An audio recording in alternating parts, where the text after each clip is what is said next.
Hello, everybody. Welcome to Walk in Purpose. This is episode 16.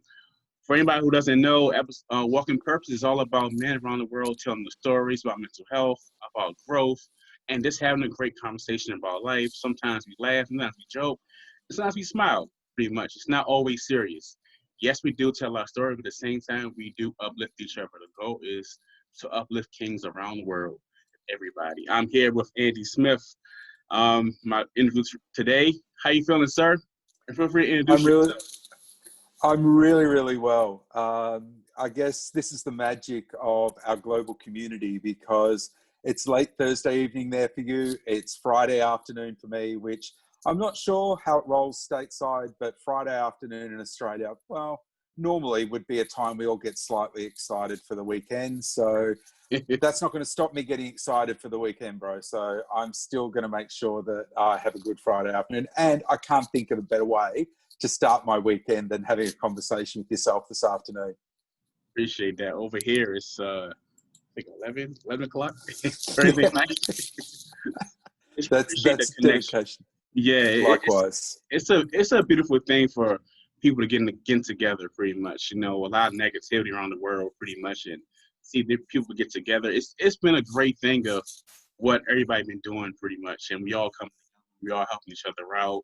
We all uplifting each other. We all doing videos and collaborations. It's been a beautiful thing to watch, to see everybody grow at the same time. It's been amazing to see that. That's it. And I think the one thing I've really enjoyed, particularly, and I know we're going to talk a little bit about what's been going on and what's happening to us individually, as well as what's happening to people around us, as well as our own communities. And I figured, in my particular case, because I'm self-employed, so I run my own small business here in Melbourne, Australia, and just for the benefit of our global audience, I guess sometimes being someone from Melbourne, it's the city that's not Sydney is probably the easiest way to describe where I'm from. So most people think Australia, they think, Sydney, the Harbour Bridge. No, I'm from the other city, right? And we think we're better than Sydney, but that's just a personal perspective. And look, I think what's really interesting at the time that we're recording this, I'm in lockdown for the second time this year. So since COVID-19 and the global pandemic became something that was going to have an influence globally, I've joined nearly 5 million other Melburnians, and this has had an impact on us all, professionally and personally, because our state, so Melbourne being the capital of the southern state of Victoria, the greater metropolitan area, so it's almost like, if you can imagine, greater Manhattan, is in lockdown, but Jersey and Brooklyn are only in stage 3. So there's an element of freedom on those two sides of New York, and yet Manhattan is in lockdown. To give you an idea of just what that looks like for me, I can leave my house for up to 1 hour every day. I can do one shopping trip, so I can go to a market, supermarket, grocery store. Anywhere I go has to be with a purpose. I can't just go out for a walk. If that's for exercise, that's okay. There's still restrictions. The furthest I can go from home is 5 kilometers. Now, you're going to have to forgive me, Craig. I can't convert that off the top of my head into miles, but I'm restricted within a 5 kilometer radius from home. So everything I have to do has to be within that 5 kilometer radius. Now, if I was considered an essential worker, I would have to carry a permit. So in order for me to go to work each day, to exceed the 5 kilometer limit, I would be carrying a permit. So that's the kind of regime, if you like, on the level of restrictions that we currently have in place. And I suppose a lot of people often say, well, how does that affect you? And the easiest way I can share that with you is, this is the longest time in my adult life since I was 20 years of age, and I'm not proud, I'm 50, so this is 30 years that I've been in the one place for the longest period of my life, right? So I have never spent so much time in one place in the past 30 years. And I won't deny it. It's had an impact on my mental health and well-being. So, I think that's a really great place for us to start, because we have already been through this, but we went through this as a nation. And now, if you like, if you have a look at a map of Australia, everywhere's a little bit different. And we, as in the city of Melbourne, is in the strictest of the lockdown. So everywhere else outside of Melbourne has different degrees of social freedom. Wow. That's a different perspective because over here, I mean, you know, I'm in the Maryland, D.C. area. Maryland, D.C. are like really right next to each other, and we're pretty much on stage 3, point where we can go to the bars, we can go to the gyms and all that, but everything has to be, you have to wear a mask. And it's different to see a different perspective, pretty much what everybody else going through, pretty much, and how y'all handle it, you know. Yeah. And that was one of the things I think, like, I know we're going to get to, you know, different things where how we've drawn inspiration from others, for example. But I remember it was just around the time when we were still in stage 3 here. And I think you and your partner had started going back to the gym. I remember because of the time difference, I'll see you guys heading to the gym, doing a workout.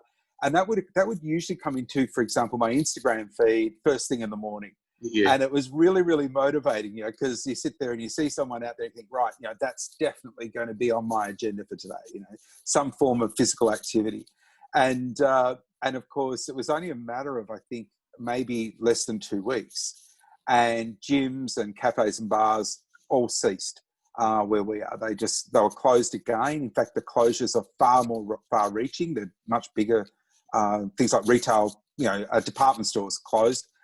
So yeah, it's been for us, it's been a massive shift back to effectively living in our little cocoons, and all for the right reasons, Craig. I just want to say that I'm not against what we're doing. I understand why we have to do it, but I think the most important thing is the power that people like you and I have is we can share openly and honestly how that affects us and what we've done to look after ourselves and those that we love around us to get through this experience.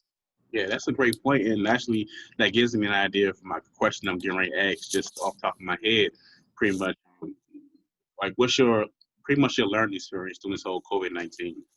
Pretty much. Yeah. Okay, I'm going to share a professional secret with you. I've spent 20 years of my 30-year working life in the area of what's called disaster management. Okay. And that's been a really fascinating space. And so for me to actually experience a protracted global, well, it is effectively a disaster. If it's not a human or social disaster, it certainly is an economic one. And so for me to actually experience that, this isn't like a typical disaster that many of us have experienced here in Australia, Craig, in that, you know, we've had bushfires, we've had floods, we've had droughts. You know, I'd only been in the industry for 2 years when 9/11 occurred, for example. And the impact of 9/11 still plays out in our day-to-day well-being here, even in Australia, because we have different regimes at airports. So I'll just paint that picture. So for me, what I see is a lot of people doing the best they can. And I think it'd be remiss of us not to take our hats off to the extensive healthcare network, our healthcare people, you know, our healthcare professionals, the doctors, the frontline staff, the nurses, everyone working in the healthcare network. And I want to point out, not just the people working in hospitals, the people working in allied health, so mental health, for example. They're doing the best they can. And the number of people I talk to, as well as those that I hear being interviewed, they're tired. And I think that's the one thing we've got to, like, people like me have to sit there and go, okay, I can complain about all the things that I can do. But you know what?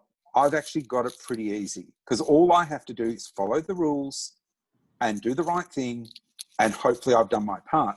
Whereas these people who are putting their lives on the line every single day of every single week, they also have families. They have people who love them as well.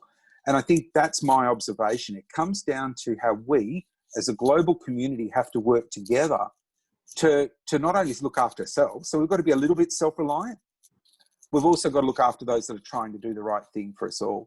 And that's my learning so far. Now, that's if you like, the disaster management perspective.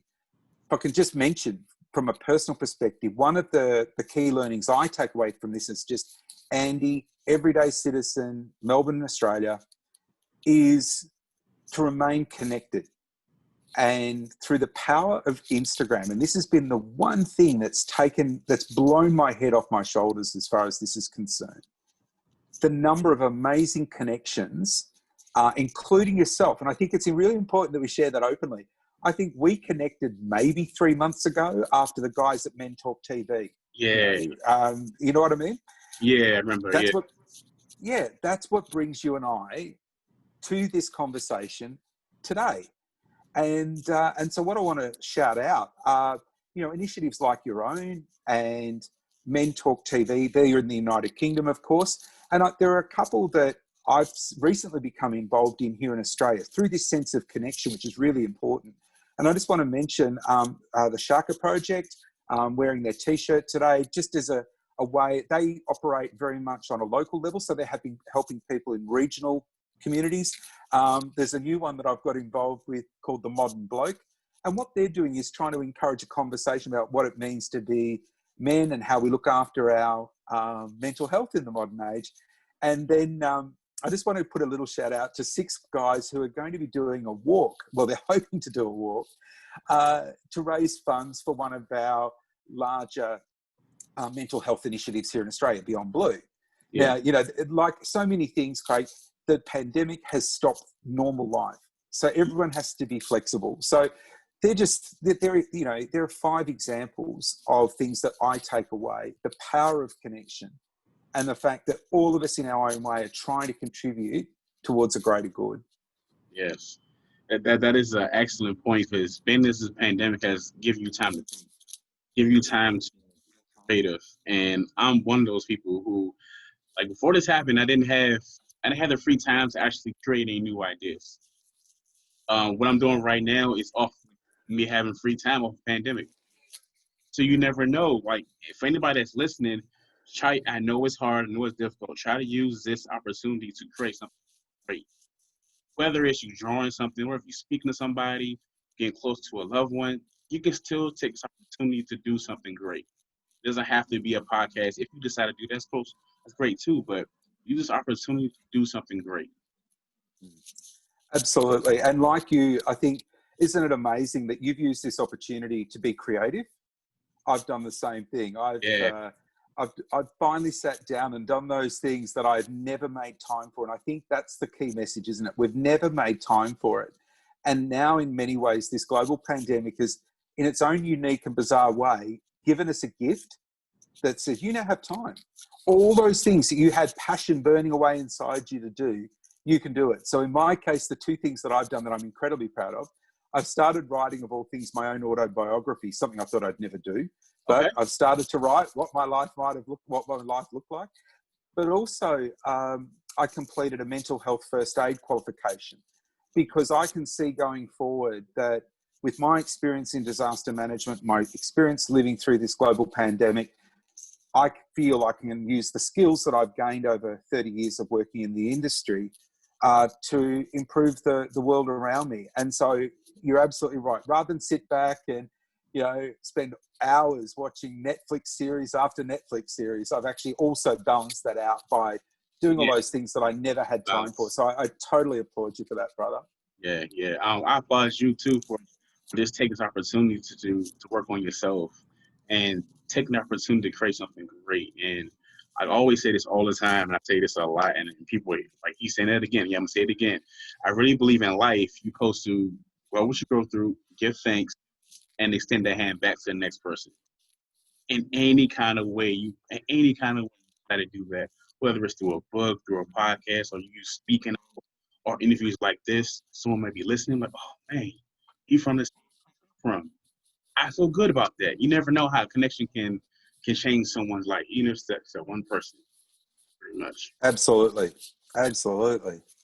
Yeah. So pretty much, that goes into my next question. Pretty much go into it. Have you ever faced any challenges back in your past where you had to overcome, whether it's even depression, whether it's suicide, or anything like that? You care to share with the audience? Yeah, sure.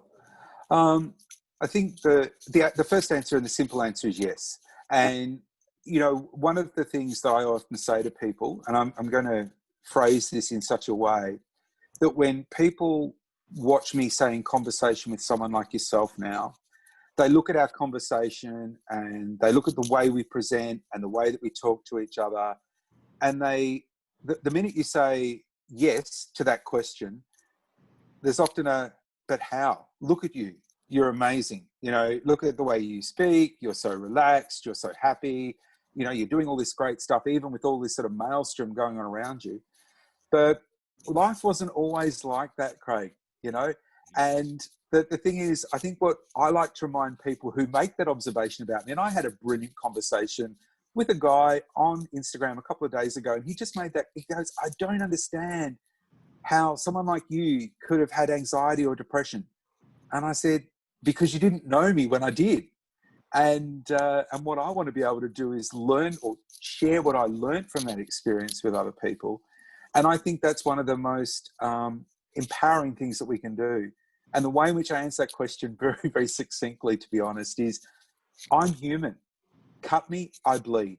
So, of course, you know, I am just as vulnerable to mental health challenges that can result in mental illness if left unchecked. And I refer back to a period in my life where I had, well, what was at the time quite a severe depressive episode that was actually quite a dark experience. Now, you know, I use dark from the point of view that that was the mood state. Yeah. And when I talk to people about that, they go, but how did that feel? And I said, okay, that's a really good place to start. Yes. That felt in such a way that all I wanted to do was lock myself away from the world. I didn't want to talk to anyone. I didn't want to look at my phone.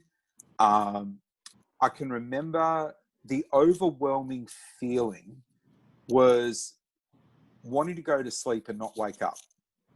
And I remember the Sunday morning when I was laying in bed, and it would have been, you know, as in it would have been, say, mid-morning. And I had this incredibly overwhelming sense of dread.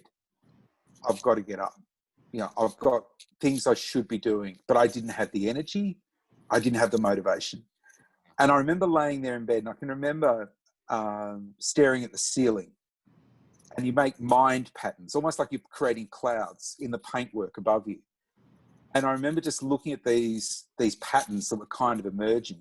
And of course they weren't, they were just in my imagination. But I remember that sensation of just wanting to go to sleep and not wake up. And I sort of sat with that on my own for so long. And the only reason that it broke was my mother rang me up that morning. We've had this sort of ongoing family tradition where Sunday was the day that you ring everyone who doesn't live nearby, you know. And it's that thing where a close person who you love and they love you just has that ability to almost break the armor. And that's what happened. And I remember at the start of the conversation, you know, all the facade was there, putting on the brave face. And I can't remember exactly what was said at the time, but whatever it was, the armor cracked and I just broke down. And it was just that overwhelming sense. I just could not stop crying. And so that for me was rock bottom, you know, and it was just that point where I would say I ceased to function. Now, from there, it's a case of what do you do? Because you're not thinking straight. And I was given one really important piece of advice, something that I'll carry with me for the rest of my life, and I'll share it with people every chance I get. It was to just keep talking. But you got to find the right person to talk to. You know, my family are 3.5 hours away. You know, they can't just drop everything and be here within an hour. That's a half-day drive to get to me. And so what I ended up doing was ringing one of the main telephone support services here in Australia. And I spoke to a volunteer. And through the power of that conversation, I started to feel normal. I was almost like just having someone say, you know, what you're feeling is actually quite normal. It's not fantastic, and we certainly don't want you to stay there forever. But you know what? It's okay. You'll be okay. And I think the one thing I just sort of will, I suppose, share with you and end on that point was, it's one thing to say, you pick up the phone, you ring someone you don't know where they are, it doesn't really matter, but you have a conversation, they calm you down, they just give you that sense of confidence to pick yourself up and do one thing.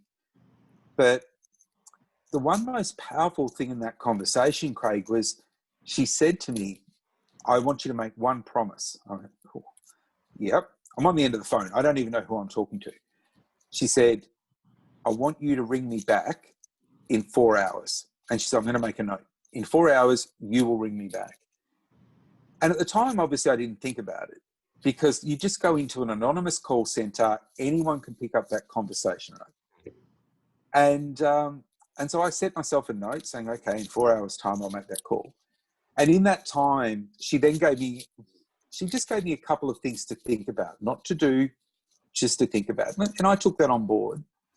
And in 4 hours' time, I got out of bed. I'd had a shower. I got dressed. I'd had something to eat. And I sat down to reflect on where I'd just come from.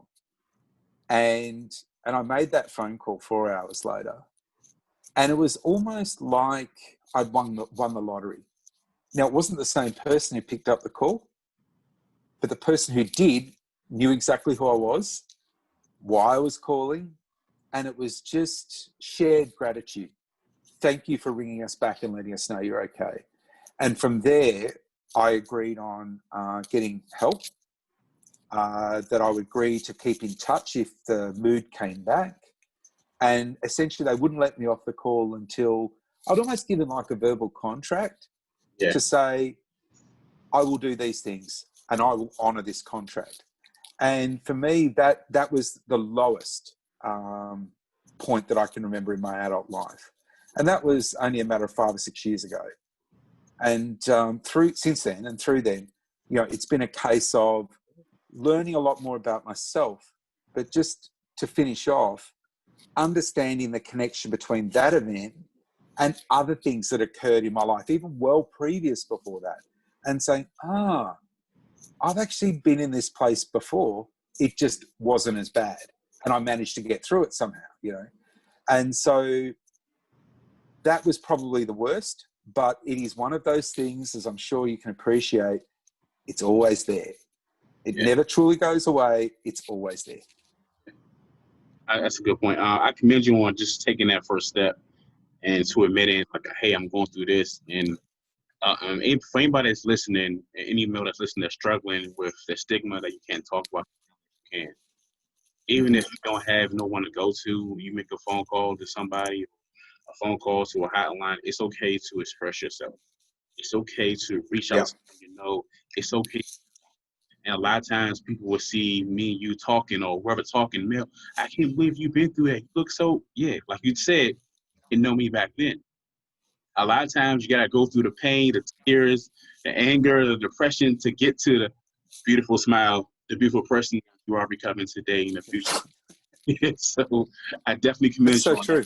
Yes, commend you on making that. So at that point, you started to feel better. Was that point where you felt like you was going on up and up pretty much?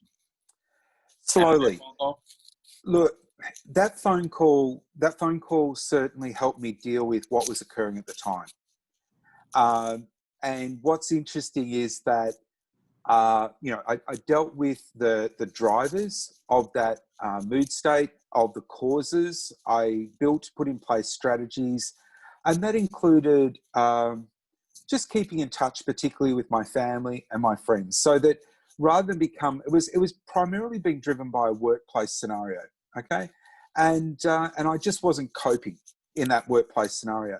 So by, I suppose, addressing over time as I got stronger, the cause of it, I then began to identify, how I can deal with that. But one of the things that I've learned and now looking backwards, is that mental health is part of an overall management strategy. It's certainly, and I know we're going to come to this in a moment, but for me, it was probably the single most challenging period. However, there were moments, even in the last, say, 3 or 4 years, where I had really struggled, but not to the same extent, not to the point where I didn't want to wake up, right? That to me was, I would describe that as rock bottom. That was one step away from saying, look, I don't care what I take. I don't care how I do it. I just don't want to wake up. That was the mindset, right? And I want to support what you just said. If ever anyone feels like that, there are some amazing services out there. Do not underestimate the power that they have for you, and that in a very non-judgmental, open and supportive way, they will help you out. All you have to do is ask. And if you don't feel comfortable talking, in Australia at least, we have a chat line where you can text how you're feeling to a service that will engage, someone will engage on, and some of us are just like that, Craig. We feel more comfortable doing this that's true. than this. So to support what you just said. Look, I think I've learned more about myself and mental health in the last 4 years than I probably had in the previous 45. But what I have learned in the last 4 years has helped me understand the previous 45. And I can look back now, with that benefit of hindsight and old man wisdom, and go, now I understand why I felt a particular way, why I reacted a particular way, or why that event still sort of haunts me today. Why, when something's not quite right, it pops up and I react in a particular way, why that happens. And so for me, I suppose my biggest one is anxiety.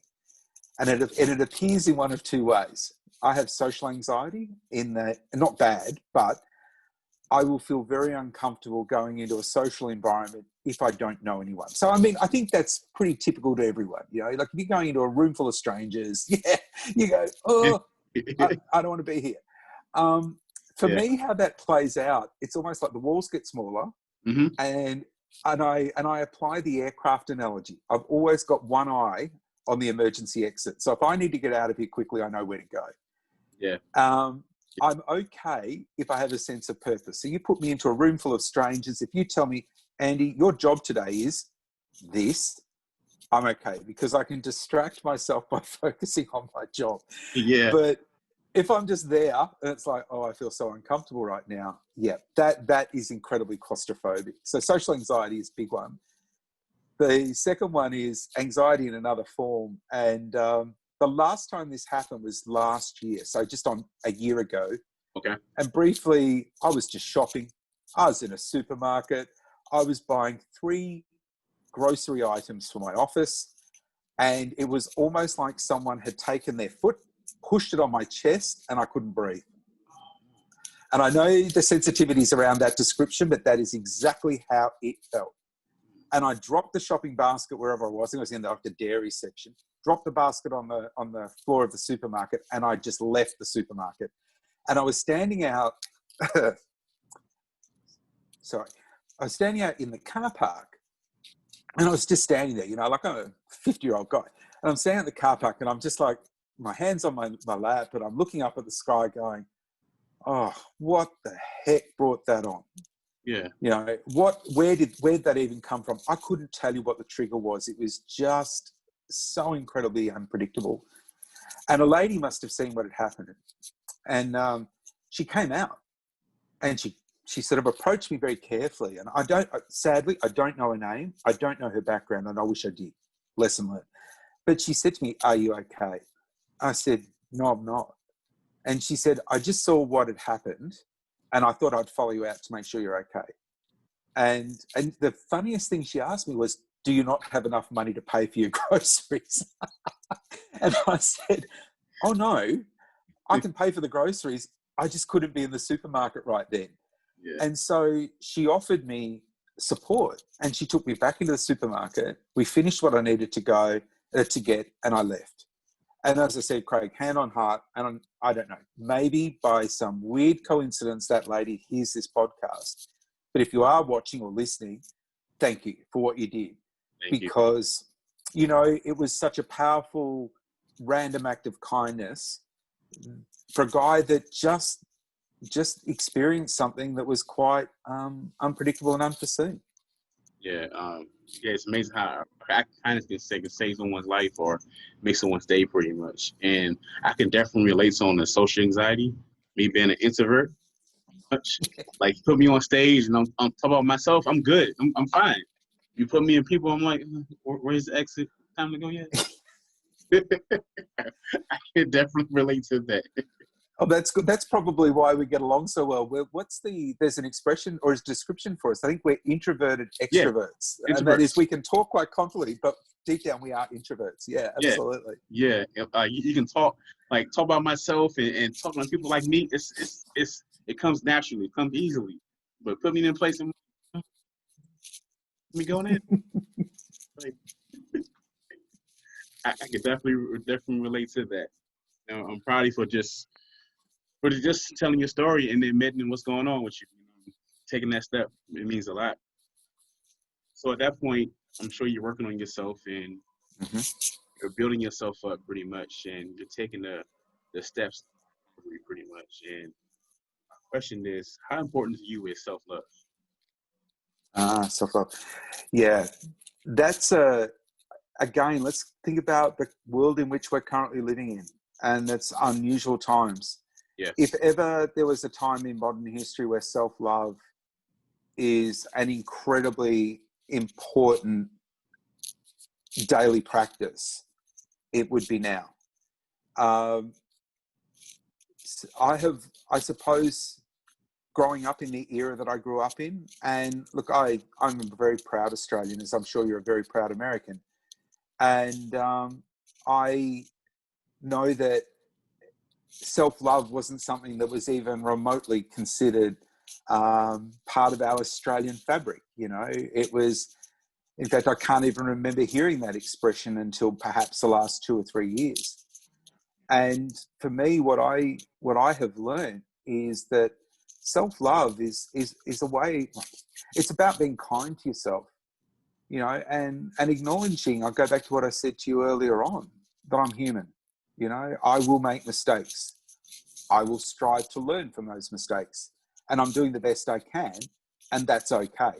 And just that expression alone, and that's okay, to me is a way of verbalizing self-love, because what you're really saying is, you know what, I'm doing what I can, and I'm not superhuman. I wish I was sometimes. I'm sure you do too. Yeah. But I'm doing the best I can, and that's okay. And just to be really, really important, and to look after yourself in that regard. So that if you like, the intrinsic stuff, that's, you know, us being with ourselves, being comfortable being with ourselves.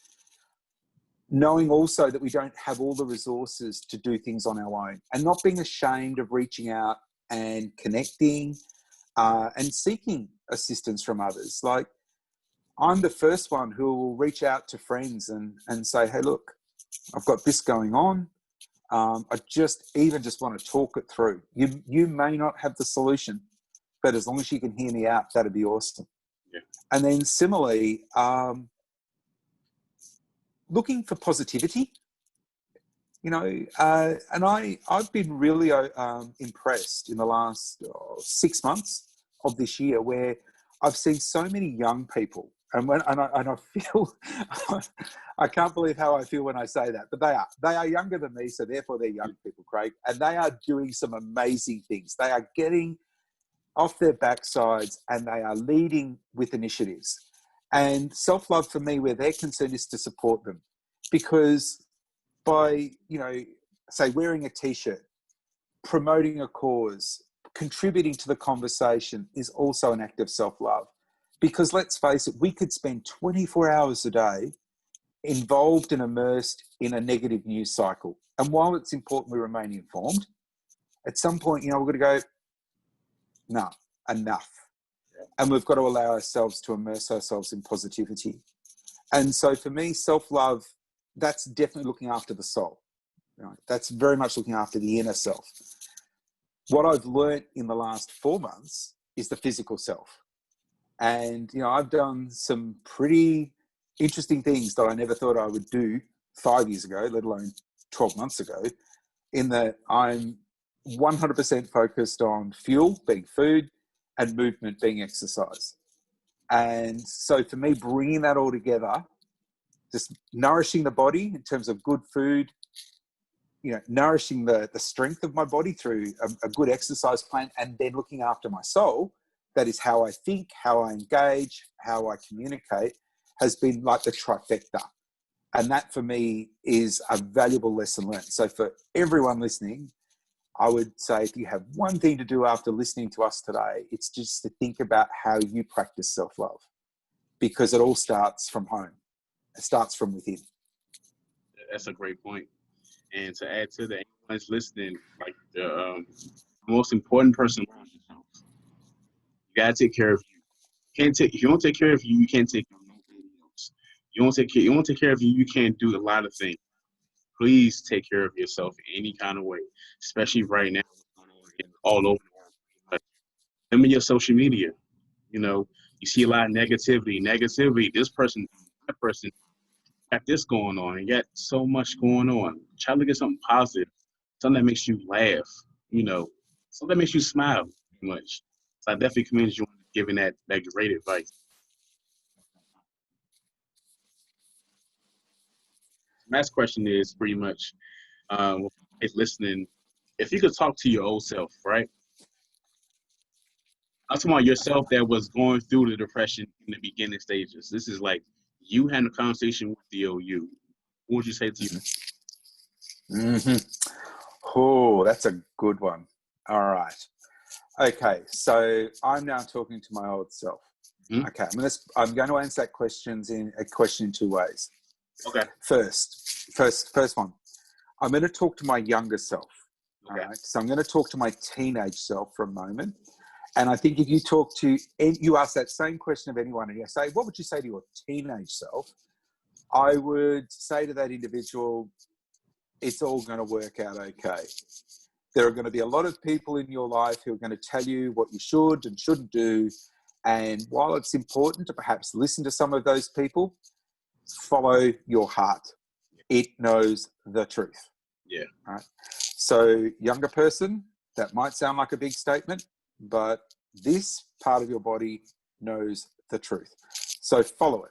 If it guides you to make a decision in your life, you reach that fork in the road, you've got two choices or multiple choices, follow your heart. That's what I tell my teenage self. More recently, if we go back to my most recent self that went through that really dark period, it would be this. And perhaps to come in at it from the point of view that before it really got bad, maybe to say, well, what could I have had in place prior to reaching that point? With the benefit of wisdom and hindsight, of course. It would be to have in place a mental wellness plan that is just as important as a healthy eating plan. Now, I know that, like me, you enjoy the gym, so work with me here. And you also have an exercise plan. Now, I know what my exercise plan is from week to week, day to day. I can tell you Monday to Sunday on any given day what I'm doing, right, as far as my exercise plan goes. More recently, in the last 4 months, I now have what I call a fuel plan. So I know, based on what else, I don't have a social life at the moment, Craig, so it's pretty easy. It's pretty much the same type of thing every day. But what I'm trying to do is get into the habit of saying, here is my week. This is what I have on in this week, and this is going to be my nutrition focus. And I just try and keep myself quite grounded. So I have a good workout plan, so a movement plan. I have a fuel plan focused on eating food that nourishes my body in the physical sense. And then the last part, and this was the missing part of that equation at the time, and that is almost like the self-love or thinking plan. And so my advice back to my younger self was to make sure that I paid equal attention to all three, and to seriously consider that as part of my mental wellness plan, that I will have in, as part of that, a good psychologist. And I still see my psychologist once a month. Okay, it used to be once a week. It's now once a month. And a lot of people ask me why. So we might come back to that. So I have a psychologist. Weekly, I speak to, it's hard to describe him, really. He's a bit like you and I, in that I call him a wellness coach. Okay, he's a lot more than that, but that's just a really nice title for him, I suppose. But what he does is we set a focus for each week, and as part of that are a number of tasks that are designed to help me push towards the best version of myself. And so quite often I'll take to that conversation stuff like you and I have talked about today, and he will help me work through that. And he will often challenge me by saying, are you really working at your best in that? Or are you at that kind of, oh, this feels comfortable, I'll just stay here because this feels comfortable? Or can you push yourself that little bit further? And then finally, and maybe another strategy, like we talked about the different support strategies, I'll just use this, what I call the hand of support. I just remind myself that there are always 5 people in your life that you can call upon and should be comfortable to call upon when you need support. When you need to put your hand up and go, you know what, I'm not okay. I need to talk. I need someone to help me through this. There should be 5. And if there was a takeaway, draw an outline of your hand and write the names of those people there. And you know, and the most important thing in that, though, Craig, I'd also say to that for myself, those 5 people will change. Not everyone will be in your life every single year. They will change. So be prepared. But that would be the advice that I would go back and give that younger version of Andy to prepare for a very challenging period in his life. I love that. I love that. Even the aspect of your 5. I have my 5 too. And for anybody that's watching, especially for a male, and you feel like, oh, it's okay to go to people you trust, to reach out. Even when we're strong males and all that, but it's still okay to, hey, I ain't got it right now. I need you to talk to me. And for the person that's on the receiving it, sometimes the person wants to just vent. That feels good. Absolutely. Let them vent. Let them get their anger out. It's better they get their anger out than go out and do something stupid. So absolutely. You never know how that conversation can benefit you and that other person. So feel free to listen to that person. Let the person vent. You know. Absolutely. Yeah. Absolutely. And that's my last question before we go. I love this question pretty much because this question gets me started every single day I get up in the morning. You know, every day you have a purpose pretty much. Like you have a goal to accomplish. Always ask, when you get up in the morning, what motivates you? Looking in the mirror, you brushing your teeth. What motivates you? Right. Okay. So what motivates me?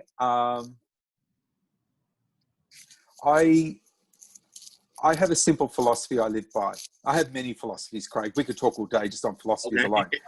But the main one that's probably the most consistent is I remind myself that I start each day with a sense of purpose and I will finish today with a sense of achievement. Okay. Now that applies to any given day of any given week, whatever I'm doing, whether I'm in a work day, whether I'm on holidays, whether it's a weekend, whatever it might be, that is my philosophy I live by. So what motivates me is I will have a sense of purpose. So that's a really nice thing to say. What does it really mean? It has 2 parts. Philosophically, I will do the best that I can that day to be the best version of myself. So at every opportunity where I have the chance to be better, stronger, wiser, more humble, I will. So whatever comes along during that day, which will give me that opportunity to be those things, I will do it. Where I fall over, and I'm human, and goodness only knows I'm capable of falling over with the best of them, I'll pick myself up and I'll learn from it. You know, I refuse now to end a day feeling ashamed of something. I might be frustrated. I might feel angry. I might feel disappointed and hurt and all of those natural emotions, but I will always sit down and whatever happened that day, which maybe didn't quite go according to plan, it's always an opportunity for improvement. And that's how I choose to finish my day. So, you know, having a sense of purpose is really important. Striving to be the best version of myself. And and I mean this. This isn't a throwaway line. This is really, really important to me. I always ask myself, what one thing can I do today that makes the world around me a better place? And it's funny when you stop and think about all the simple interactions that we can have every single day that can contribute to our world being a better place. Now, at the moment, it's a bit of a strange environment. So one of the things I really love is I have what I call a golden 20 minutes, in that I'll just scan through my Instagram account and I will like posts from people like yourself and others, kindred spirits we'll call them, because I figure sometimes you guys, we all deserve just that little bit of promotion saying, hey, here's someone who, in my opinion, is living the best version of themselves, or at least striving to. Yeah. And we can all learn something from that individual. So that's what motivates me. On a more personal level, I probably, at the moment, am very focused on my physical health and well-being. And so I just say to myself, at the end of 2020, which is a year that I think most of us would rather say, let's just pretend it didn't happen. Mm-hmm. I want to end that year a far better person than the way in which I started it. And even more so, Craig, in 5 years' time, I'm going to be a much better person than I was sitting here talking to you today. So at the end of the day, that is what motivates me. That's what, when getting up each day, that's what drives me. That's my fuel. Love it. Love it. If anybody's listening, always remember what motivates you. When you get up in the morning, always remember that the fact that you're still alive. You may not be feeling like the best at the moment. If that's the case, even if you are sick, you are still alive. You are still breathing. Count your blessings before you count your headaches. And if anybody who's going through a problem, mental health, any stress, like we said before, and I'm going to say it again, feel free to reach out to someone you trust. Find someone you can trust. That you can't find someone you can trust. Find hotlines, texts you can call. Reach out to people. It's okay to express yourself. It's okay to talk about your feelings. You never know. Like, you talking about your feelings can be a victim of someone else. One day you might be sitting here saying, I beat depression. And you might be sitting in the hands of someone else. So I want to say thank you for my amazing guest, Andy Smith. I really appreciate you for coming on. Before we go, feel free to say where your audience can find you, Instagram, Facebook, or any company, pretty much. Yep. So certainly I'd welcome anyone to follow me on Instagram. That's the best way to find me in our global community. I'm not sure if you're going to put our handle up as part of the promo for our chat today, but it's at Ando, ANDO 3121. Fairly easy. So at Ando 3121. And anyone who follows you, of course, is a welcome follower of mine. All I would suggest, and just building on what you said today, just then, was absolutely beautiful. You know, we are alive. We have our health, and that's really important. On the subject of social media, I apply what's called a 30% rule. 30% fun, 30% growth, 30% serious reflection. So each time you see me post something on Instagram, it will fall into one of those three categories. Yeah. But at the end of the day, it is all about living our best selves and having fun. Thank you so much, brother. My pleasure, Craig. I've loved it.